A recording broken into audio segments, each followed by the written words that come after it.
If there's one One Piece character we deserve to learn more about, it has to be the warlord that Ace defeated, Hanafuda. This guy's character design is sick as hell. And not to mention, the deceased tyrant was pretty damn tall. He was 16 feet. But it's crazy. In the world of One Piece, that means you're nothing special. If you're not at least 20 feet tall, you're average size. To put it into perspective, Katakuri is 16 feet and 8 inches. So he's got a 20 centimeter advantage on Hanafuda. See, Hanafuda was a man with a passion. He loved to collect Zou and Devil Fruits, especially the ancient type. Oda makes it sound like it was simply a hobby and he was collecting them like Pokemons. But I think he was a tactical businessman. See, he ran the fade with Kaido once, but after he got whooped, he started to glaze him. So he became heavily affiliated with the Beast Pirates. It's fair to assume that their source for all their dinosaur devil fruits has to be Hanafuda. It only makes sense. Hanafuda actually had 2 children that Kaido took under his wing. The Tobi Roppo members, Page 1 and Ulti, they were brother and sister. All I know is Ulti was not a fraud by any means. She must take after her pops. She was giving base Luffy a run for his money, man. He was high-key struggling. I know Hanafuda was not no sucker, for sure. Hey, who said One Piece doesn't have good choreography? Look at Ulti giving Yamato this Naruto level shit. The Ace defeated him before he was even part of the Whitebeard Pirates, and he was still the captain of the Spade Pirates. We can tell because he doesn't have the Jolly Roger emblem on his back. Kuma was his replacement, and this really gave me a new perspective.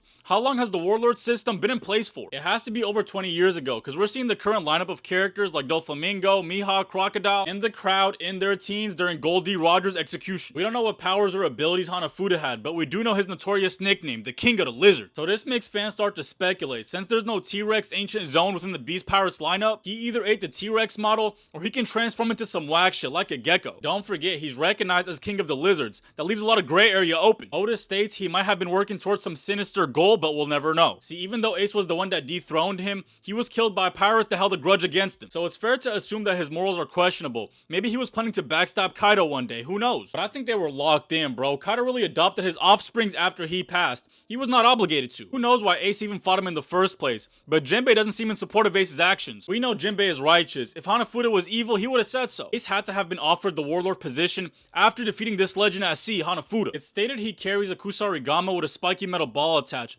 but to me, this just looks like the Grim Reaper scythe, bro. So a lot of people like to assume, based off Oda's writing style and how he loves to incorporate character designs into powers, a Hanafuda would transform into the Ankylosaurus model because that tail. I could definitely see the vision. Hanafuda had to be physically strong as hell, bro. Carrying a heavy burden like that could be physically draining for the body, unless you could handle it. If I could design swap one Warlord with Hanafuda, it'd have to be Moria, I'm sorry. This would be Gecko Moria. He'd still have the Shadow Fruit and everything else that completes Moria. How do you guys feel about this? Hanafuda for sure rocks the whole zombie dark aesthetic. You guys let me know what you think of Hanafuda, man, and if you love One Piece, make sure to follow your boy for the next one, dog. Let's get it.